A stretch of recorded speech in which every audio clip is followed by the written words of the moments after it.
Hermanos, quiero comenzar nuestro tema de este día, serie que estamos continuando con la historia. Quería comenzar con una pregunta y la pregunta es, ¿cuántos de nosotros usamos lentes? ¿Cuántos de nosotros usamos lentes? Y luego le quiero preguntar, ¿cuántos de nosotros debemos de usar lentes? Que no los usamos. Amén. Muchas de las veces, ¿verdad? Cuando ya se nos llegan los años, dicen que nos tenemos que poner anteojos o lentes, como usted le quiera decir. Y yo no pensaba de esa manera. Yo tenía una buena vista.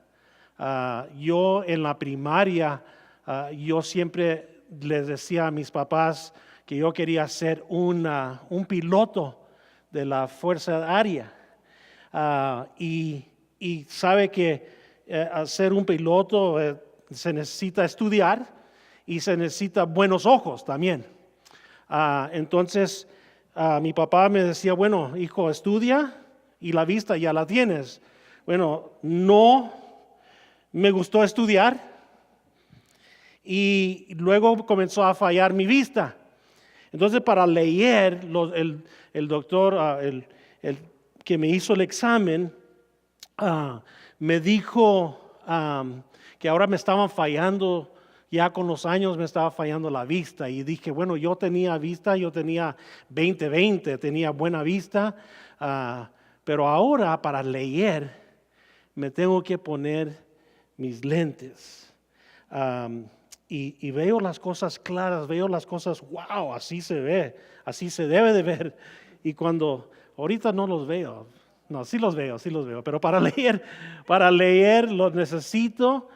Y quiero usar ese ejemplo en lo que vamos a entrar hoy este día.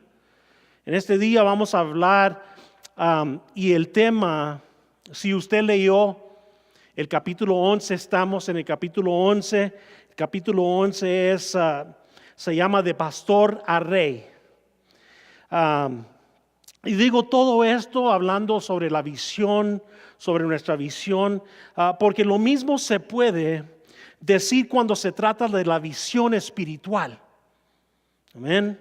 Una buena visión espiritual es importante porque nos permite ver la historia primaria, la historia que el Señor está escribiendo. Y es importante porque nos permite ver la historia, como dije, primaria de Dios. Somos capaces de ver Dios trabajar en nuestras vidas. ¿Cuántos de nosotros nos gusta que el Señor esté escribiendo nuestras vidas todavía? Que no ha fallado y todavía sigue escribiendo. Y le damos gracias al Señor que aquí no nos vamos a quedar, sino que el mismo Dios que nos trajo de este momento nos va a llevar a algo más mejor en nuestras vidas. ¿Cuántos lo creen? Amén. Y somos más capaces de ver Dios trabajar cuando tenemos una buena visión.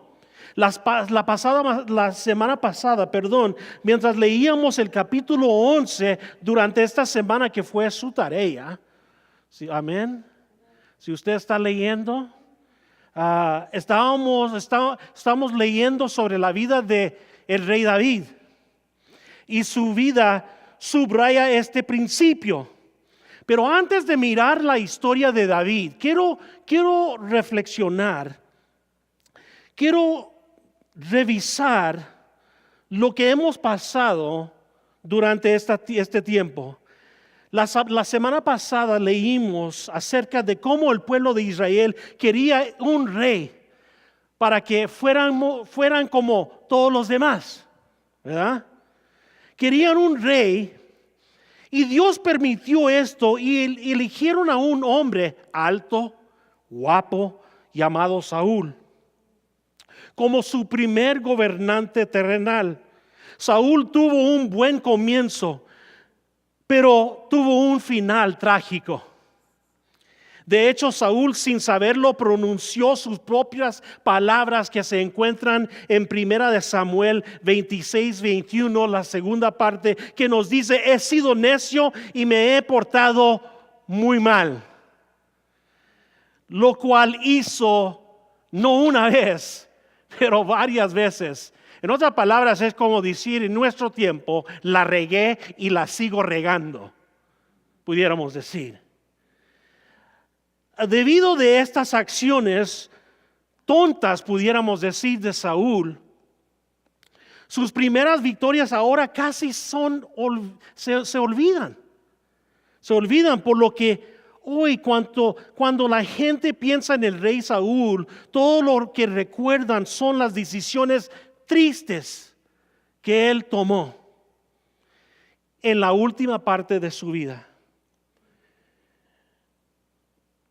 Tenemos que recordar que el principio problema de Saúl era el hecho de que orgullosamente se negaba a alinear su vida con lo que Dios quería. Saúl era demasiado inmaduro, demasiado ciego para ver y aceptar su papel de lo que el Señor estaba haciendo o quería hacer en su vida, que le llamamos la historia primaria. Entonces Dios retiró su espíritu de él y le dijo a Samuel que era hora de encontrar a un rey. Dios envió a Samuel a la casa de Isaí en Belén y dejó en claro que uno de los hijos de Isaí se convertiría en el próximo rey. Isaías debe haber sabido que algo estaba pasando, porque cuando llega Samuel el profeta, él invita a Isaí y a todos sus hijos a orar y hacer un sacrificio. Entonces, como que algo estaba pasando y Isaí se rascaba la cabeza. Entonces Isaí dice a sus hijos que se preparen, y era como cuando nosotros le decimos a nuestros hijos: vamos a la iglesia y nos vamos a preparar porque algo bueno viene. Algo bueno viene. El Señor tiene algo bueno para nosotros. Entonces Isaí le dijo, entonces ellos se prepararon, se pusieron lo mejor y se presentaron delante del profeta. Ahí están, preparados. Samuel sabía que estaba allí para ungir el próximo rey, pero no sabía qué hijo iba a ser. Así que estaba interpretando el papel, tal vez como, usted sabe, el programa que se ha dado, ¿cómo se llama? El Simon Cowell, ¿cómo se llama? American Idol. El programa American Idol, no sé si usted lo ve, pero se presentan muchos y cantan y luego de repente sale en The American Idol is... Bueno, Samuel estaba en ese papel. El siguiente rey va a ser Simon, no, me refiero a Samuel. Tuvo que escoger quién iba a ser el próximo rey de Israel. Y bueno, Samuel mira al primer hijo y pensó que su trabajo había terminado. Lo ve el currículo, ve a este hijo, este tipo que era impecable, además parecía un líder natural. Y entonces Samuel dice estas palabras: ciertamente este es el ungido del Señor. Si este no es, dime quién es, porque este tipo está impresionante. Todo se ve perfecto. Envía al resto de los solicitantes nuevamente al campo, que se vayan, porque no es necesario, ya tenemos al próximo rey. En 1 Samuel capítulo 16 versículo 6 nos da la palabra el Señor y nos dice: pero Dios dijo no. Y cuando usted sabe que cuando Dios dice no, es no. Amén. Cuando Dios dice no, no es, bueno, ¿será o no será? Cuando Dios dice no, es, diga conmigo, no.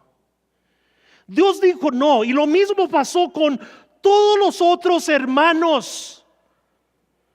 Y Samuel diría, este chico se ve bien, seguramente es el indicado, y Dios decía no. Dios decía no.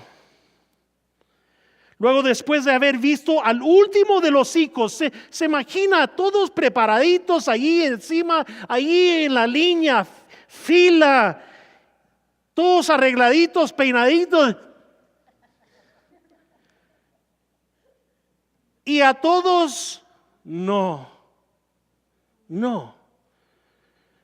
Después de ver a todos los que estaban preparados, todos los hijos de Isaí, la cosa se puso pesado. Ahí paraditos. No soy yo y no eres tú, ni tú también.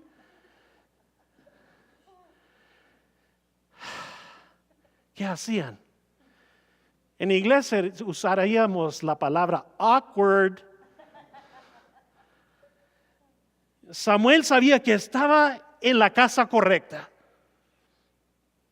Así que en esencia le preguntó a Isaí, ¿hay alguien que no haya visto? ¿Habrá otro? Isaí le dijo, bueno, tengo un hijo más, pero es el más jovencito. Y como es el más joven, tiene el trabajo más bajo en nuestra granja. Él está afuera atendiendo a las ovejas. Ahora la palabra hebrea aquí para más joven significa literalmente redrojo. En otras palabras, el mocosito. Así que Isaí realmente dijo, bueno, tengo un niño más, pero él es el más pequeño de la camada para que no pueda ser el próximo rey. Esto nos muestra que incluso el padre de David estaba fallando de su vista también. Algo le estaba fallando. Algo estaba sucediendo en este momento para no poder ver lo suficiente bien como para reconocer el potencial. Samuel dijo, ve por él. Y cuando David se presentó, todo sudado, imagínese, oliendo como oveja. Haga así conmigo.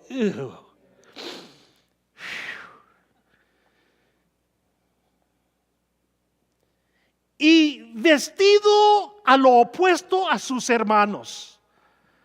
Él venía todo sucio. El trabajo de cuidar ovejas no era un trabajo limpio, no era ir a la oficina, ponerse la corbata y vestirse bien, peinadito y todo y sentarse en el escritorio. No, era liderar con estas ovejas. Y fúchila para allá y para acá y venga para acá. Trabajo de el pastor. No lo digo literalmente, hermanos.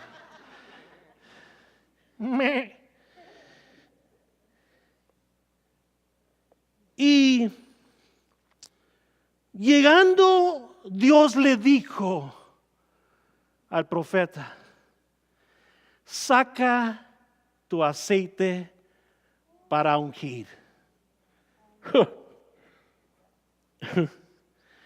Samuel, este es. David fue ungido como el próximo rey de Israel cuando no era mayor que un estudiante de primer año de secundaria. David, el próximo rey. Y bueno, la selección de David demuestra que la visión de Dios es mejor que la nuestra. La visión de Dios ve las cosas como nosotros no podemos verlas. Voltee a su vecino y dígale, ¿cómo ves tu vida? Pregúntele, ¿cómo ves tu vida? Algunos pensamos, bueno, que me quiero meter en otro rol, pero quiero controlarme. El Señor sabe lo mejor. Fue ungido. Dios muestra que Él ve mejor que nuestra vista. Tú y yo miramos la apariencia externa, pero Dios puede ver más profundo de nuestras vidas. Él ve el corazón, nosotros vemos lo exterior. El Señor sabe lo que nosotros somos y lo que nosotros vamos a hacer. Escuche, hermanos, Dios quiere nuestro corazón. Él quiere nuestro todo. Él quiere nuestras prioridades, que sean sus prioridades, nuestra lealtad, que sea ¿qué? Completa. Si recuerdas nuestro estudio la semana pasada, sabrás que esto fue parte del problema de Saúl. Trató de casi obedecer. Tal vez algunos de nosotros pensamos de esa manera: quiero obedecer, pero como que no quiero obedecer. ¿Lo hago o no lo hago? ¿Voy o no voy? Y así estaba Saúl. Saúl quería obedecer, pero no obedecía. Y eso se llama desobediencia. Amén. No podemos pintarla de ninguna otra manera. Es desobediencia. Casi no es suficiente. Casi quiero, pero no lo hago. Y no es suficiente. Dios quiere todo. Diga conmigo todo. Dios quiere todo para darle a usted todo. Amén. Él quiere nuestro corazón. Recuerda en el versículo en Deuteronomio 6, 4 y 5, se llama estos versículos el Shema. Y es donde Dios dice: escucha, Israel, el Señor nuestro Dios es el único Señor. Ama al Señor tu Dios con todo tu corazón y con toda tu alma y con todas tus fuerzas. ¿Cuántos dicen amén? David era un tipo que amaba con todo su corazón.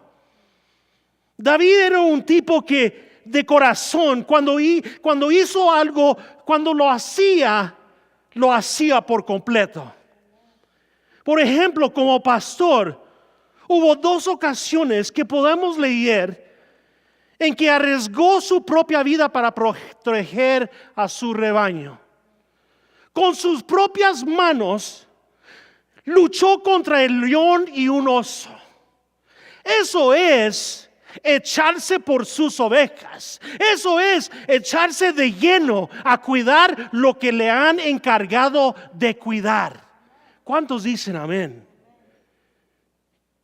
Dios vio eso. Dios ve nuestra vida. Y no pasó mucho tiempo antes de que el pueblo de Israel viera esto también. Quiero decir, Isaí miró a su hijo menor y solo vio a un niño, a un mocosito menor,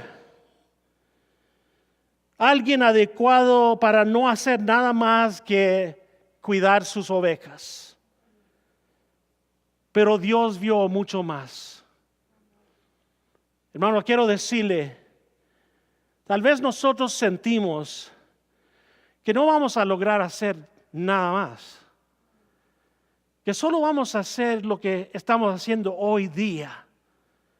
Pero Dios tiene algo y tiene algo aún más para nuestras vidas. En este punto debo detenerme aquí en este punto y decir que muchas veces somos como Isaí. Porque nuestros problemas de visión nos impiden hacer grandes cosas para el Señor. Por ejemplo, algunas personas se miran a sí mismas y dicen, soy demasiado viejo para que Dios me use. Pero Dios ve lo mejor. Dios ve lo mejor. Soy demasiado culpable para que Dios me use, pero recuerda, Él usó a Abraham y usó a Sarai. Otros se miran mismo y dicen, soy demasiado culpable para que Dios me use. He pecado demasiado, pero Dios ve mejor que eso. Recuerde a Rahab, ¿qué hizo con ella? Otros se examinan y mismo se dicen, tengo demasiado miedo de que Dios me use. Me ocupo de la ansiedad o lo grande, pero Dios ve lo mejor para usarnos. Recuérdese de Gideón, escondiéndose de sus enemigos, el tipo, y Dios lo llama al final de su vida guerrero poderoso. Algunos se ven mismo y dicen, mi vida es demasiado complicada o complicado. No podemos creer todo lo que ha pasado. Mi familia es un desastre. Pero Dios ve lo mejor y dice, recuerda la historia de José. El hecho es que desde su perspectiva, Él está escribiendo constantemente la historia primaria. Dios ve más allá de lo que estamos viviendo. Abremos nuestra Biblia al 1 de Samuel capítulo 17. No tenemos mucho tiempo para leer todo el capítulo, pero solo nos enfocamos en algunos versículos. En los primeros 3 versículos nos dice que se juntaban los filisteos para combatir o tener una guerra. El ejército se juntaba en Judá. Los versículos 4 al 7 nos introducen a un gigante, y el gigante se llama Goliat. Este filisteo, que medía más de 9 pies de altura, tenía un casco de bronce sobre su cabeza, llevaba una túnica también de bronce que pesaba 5,000. En sus piernas también de la misma manera salía este gigante con toda su armadura. Y en su espalda traía su javelina para tirar, para lanzar.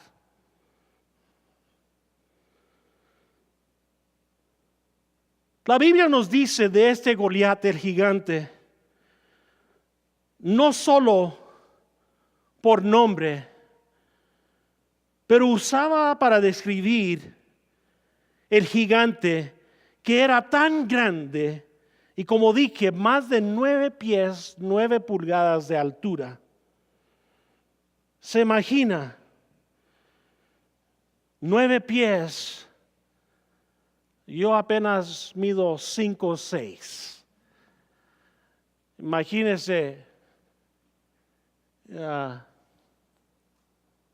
otro yo. Otro yo.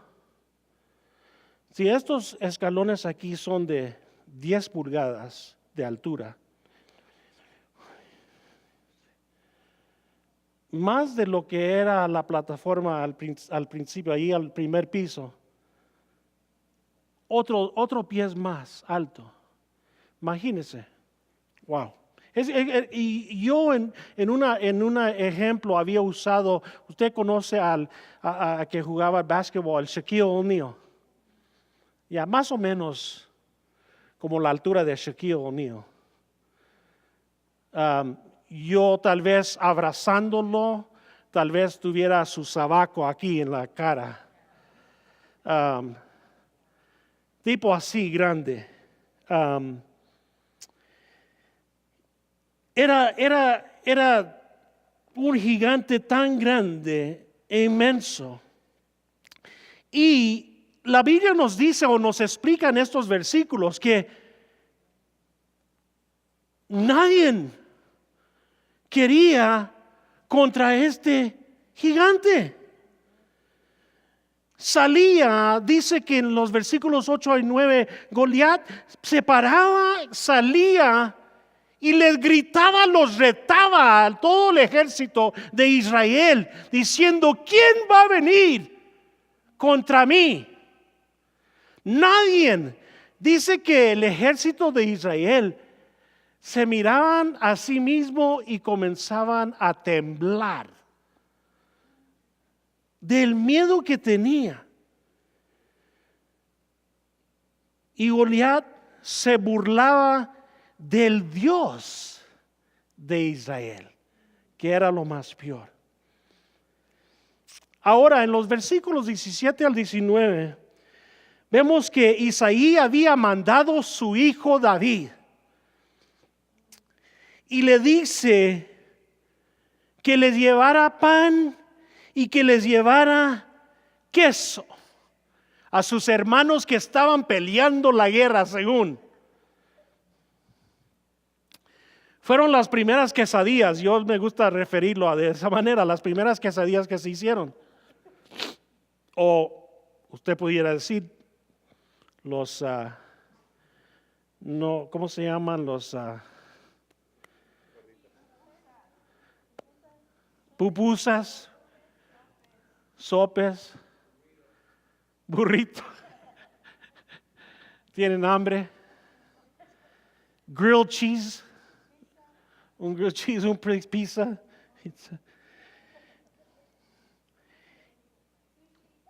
En la mañana David se levanta y obedece a su padre Isaí. Deja sus ovejas, agarra el pan y queso y sale.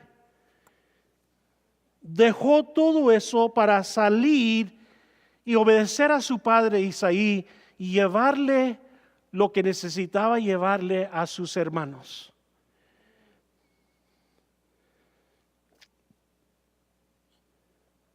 En el versículo 22 y 24, David entra a verse con sus hermanos. Y mientras que él está hablando con sus hermanos, sale este gigante, Goliat, el campeón de Gat. Y David escuchó esto, escuchó el grito de este gigante. Y cuando los israelitas escucharon al gigante de nuevo, dice que corrieron y se escondieron de él. Imagínese el escenario. David hablando allí con sus hermanos, de repente escucha este grito del gigante y él ve al gigante que viene marchando, cruzando, y no tiene miedo. David no tiene miedo. Los israelitas ya habían comenzado a tomar esos pasos como diciendo: hey, peligro, nos vamos. Pero David se paró ahí, parado ahí. Aparentemente primero Goliat quería con todo el ejército, pero de repente ve que solo hay un niño. Y esta es la parte de la historia de David que todos podemos recordar en este día. que nosotros podemos tolerar el Goliat en nuestras vidas. Si no lo hacemos, Él va a tomar territorio en nuestras vidas. Él va a llegar a nuestro campo y Él va a querer conquistar nuestro campo. Él va a tratar de robar nuestro gozo. Él va a quitarnos nuestra paz. Él va a tomar control de nuestro pensamiento. Si le dejamos que Él conquiste nuestras vidas. Dice que David, sin tener miedo, tomó su vara, tomó 5 piedritas, tomó su honda, se lo metió en su bolso y comenzó a caminar sobre este gigante.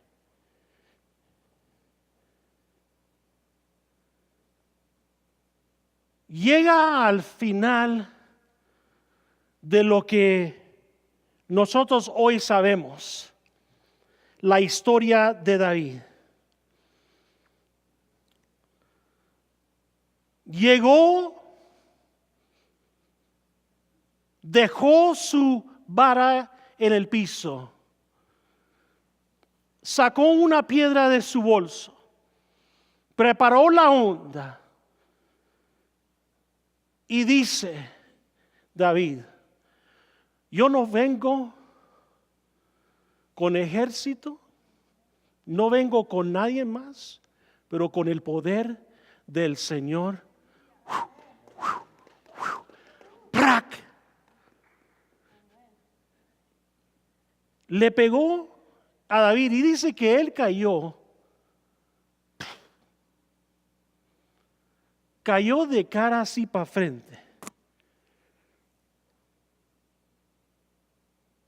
El hermano Jonathan Falwell nos dice de esta manera: muchos de los cristianos nunca llegan a lograr a tener la potencia máxima en sus vidas,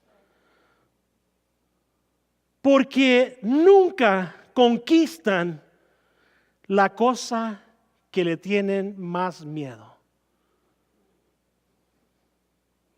Si queremos ganar en nuestras propias luchas contra los Goliats, primeramente necesitamos aprender a ver a Dios claramente. Debemos de ver a Dios claramente. Más específicamente, usted y yo debemos poder ver nuestros Goliats, sea lo que sea, desde la perspectiva clara del poder ilimitado de Dios. Esta perspectiva nos hace ver a Dios, que nuestro Dios es más grande, más mayor de lo que estamos confrontando.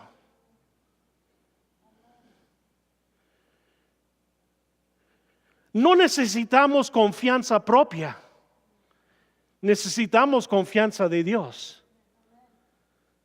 No necesitamos confianza propia. Nuestra confianza propia nos hace fallar. Lo que necesitamos es confianza de Dios. Amén. Para conquistar a los gigantes de nuestra vida, necesitamos una vista de esta manera.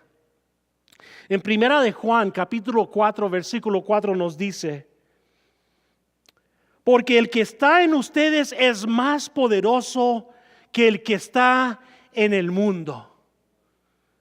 ¿Lo creen?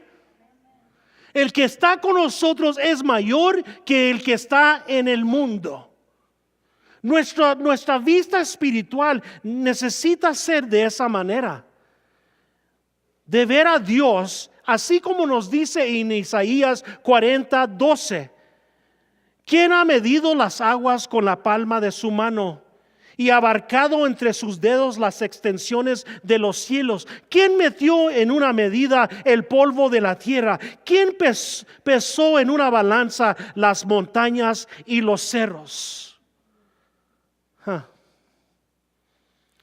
Déjeme mostrarle por medio de un libro de Bruce Larson que nos dice, él como consejero escribe y nos dice: cuando yo he tratado con gente que lucha con derrotar a los gigantes en su vida, él dice esto: muchos años yo he trabajado en la ciudad de Nueva York y he aconsejado varias personas en mi oficina, un número de personas que luchan con tantos problemas y situaciones, tales como derrotar sus gigantes en sus vidas.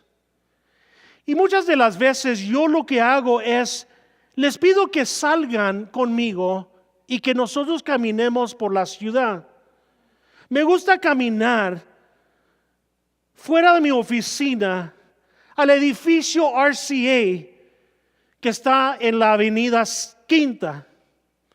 En la entrada de este edificio hay un gigante estatua de un dios griego que se llama Atlas. Un hombre grande, fuerte, con músculos, pero luchando porque él está cargando el mundo en su hombro. Usted tal vez lo ha visto. Un hombre poderoso en el mundo, pero apenas puede levantar el mundo sobre su hombro.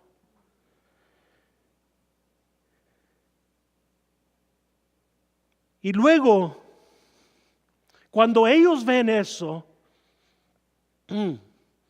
comienzan a pensar de sus problemas y tratando de cargar todo el mundo sobre sus hombros. Y luego yo los llevo por esa misma calle, la Quinta Avenida, y cruzamos la calle a la Catedral de San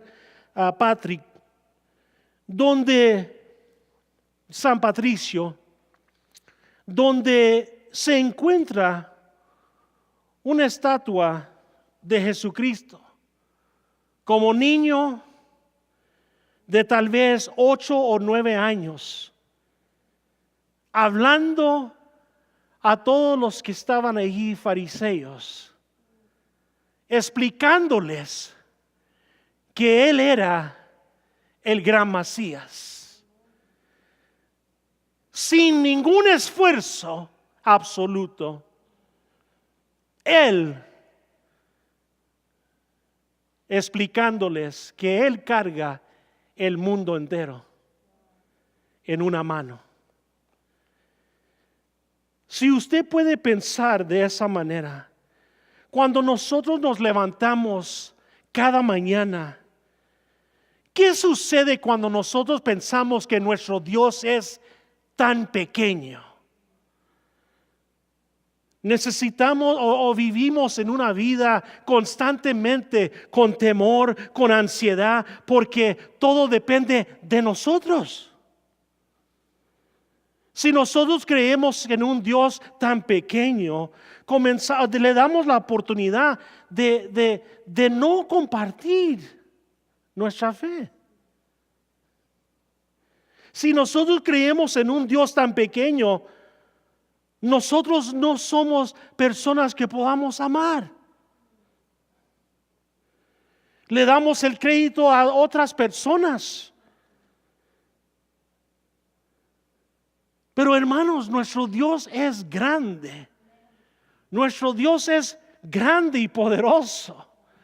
Nuestro Señor carga su vida cada día. Hoy día usted se levantó, ¿sabe por qué? ¿Porque usted depende en sí mismo? No. porque Dios le ha dado la vida para un día más poder levantarse de esa cama y decir: gracias, Señor, que tú eres grande y poderoso, y hoy día voy a tener la victoria en ti, Señor.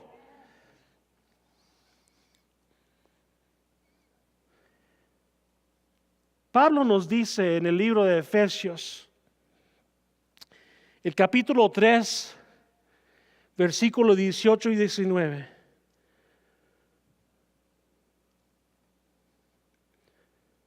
Nos habla sobre qué tan grande es nuestro Señor. Pueden comprender junto con todos los santos cuán ancho y largo, alto y profundo es el amor de Cristo. En fin, que conozcan ese amor que sobrepasa nuestro conocimiento, para que sean llenos de la plenitud de Dios. No mire su circunstancia presente.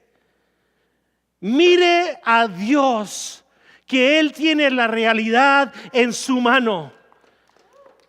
Él trae la palabra. Él trae la paz. Él trae la victoria. Él es el que nos ama. Y Él es el que va a caminar, y su voluntad será hecha para toda nuestra vida. ¿Cuántos dicen amén? La segunda forma en que necesitamos mejorar nuestra visión si queremos vencer nuestros gigantes en la vida es que necesitamos poder ver el pasado con claridad. Acuérdese de lo que Dios ha hecho en su vida. ¿Qué ha hecho en su vida?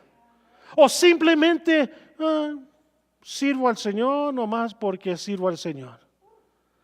¿Qué ha hecho? O pudiera decir, ¿qué no ha hecho el Señor en nuestras vidas? ¿De dónde nos ha sacado? De los problemas que nos ha sacado. De las situaciones que Él nos ha sacado.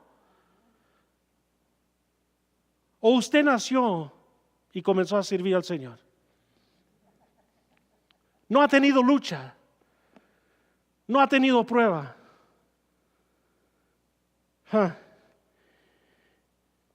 Le había dicho que David había llevado, y lo he mencionado, que había llevado su vara. Y este jovencito no la usó para golpear al gigante. Pero este jovencito había llevado su vara. ¿Sabe por qué? Porque era un recordatorio de lo que Dios había hecho en su pasado. Hermanos, ¿qué es? ¿Qué le recuerda de lo que el Señor ha hecho en su vida? ¿Qué ha hecho Dios en su vida? ¿Qué ha hecho? Cuando David tuvo que confrontar al león, sacó su vara. Tal vez yo no estuve allí, me la perdí. Pero me imagino que salió David, un jovencito ágil, y llega un león que quería robarse una oveja y brinca y dice ¡ah! ¡Pah! Con su vara. Y luego, ¿sabe lo que hace? Cuando estaba sentado y estaba cantándole al Señor, me imagino que él comenzaba a marcar su vara. Gracias, Señor, por todo lo que tú has hecho, que hoy día maté a ese león. Y luego le sale un oso. ¿Le ha salido un oso a usted? No literalmente, pero le han salido osos en su vida.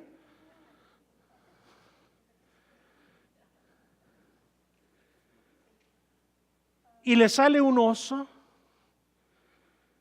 Y dice la palabra del Señor que Él venció, Él derrotó a ese oso también.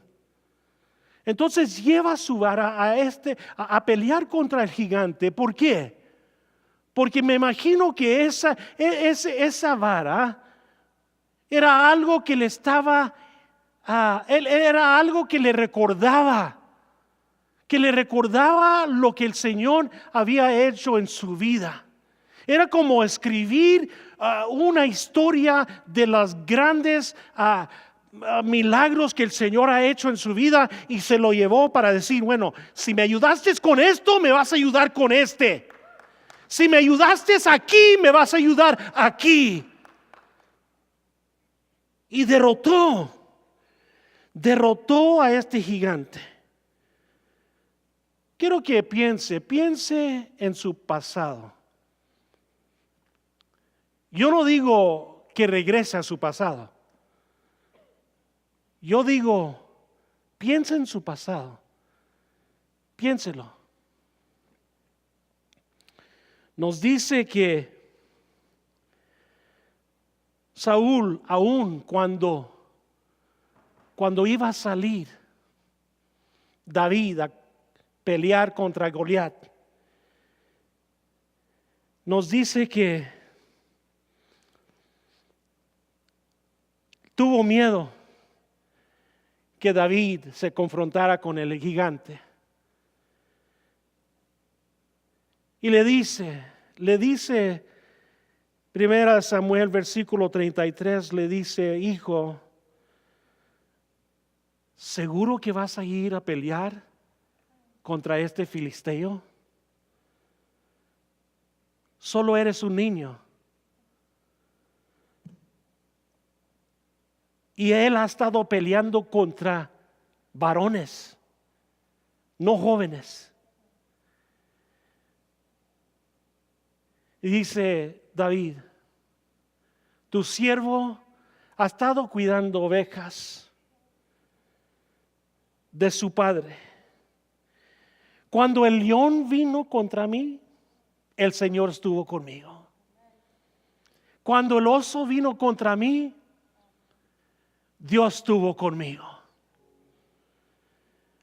Cuando el oso quiso robarse esa ovejita, el Señor estuvo conmigo.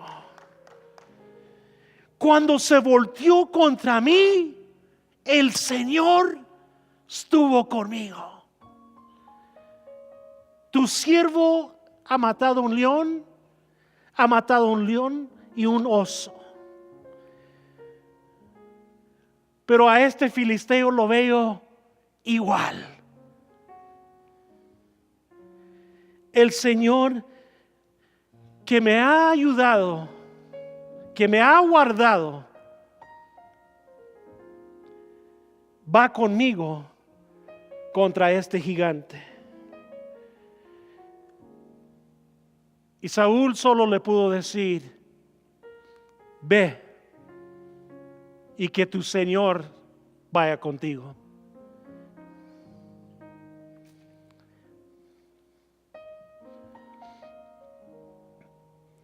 Deuteronomio 20, la segunda parte del versículo 3, el versículo 4 nos dice, no te desanimes, ni tengas miedo, ni te acobardes, ni te llenes de pavor ante ellos, porque el Señor tu Dios está contigo.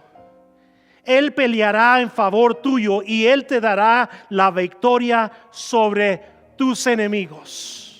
¿Cuántos se levantan contra ti? El Señor va a derrotar tus enemigos. Y termino con esto en esta noche. Debemos aprender a confiar a Dios, incluso cuando no podemos ver el futuro con claridad. David fue ungido y finalmente coronado como rey. 15 años dice de tiempo, que cuando lo ungieron a cuando lo coronaron a rey, tomó 15 años más o menos. Muchos de los años duró David corriendo, protegiéndose, sabiendo que un día iba a tener el trono. Se escondía en las cuevas, pero constantemente clamándole a su Dios, cantando grandezas del Señor. El Salmo 27:14 nos dice: pon tu esperanza en el Señor, ten valor, cobra ánimo, pon tu esperanza en el Señor. En esta noche yo le digo: pon tu esperanza en el Señor, tenga valor, cobre ánimo, no importa lo que venga contra usted. Si el Dios es el Dios poderoso, victorioso, el que puede con todo, ponga su esperanza en el Señor. Oremos al Señor. Grande y poderoso eres tú, Señor. Grande y poderoso eres tú, Señor. Vemos por medio de tu palabra, Señor, qué poderoso eres tú, Señor.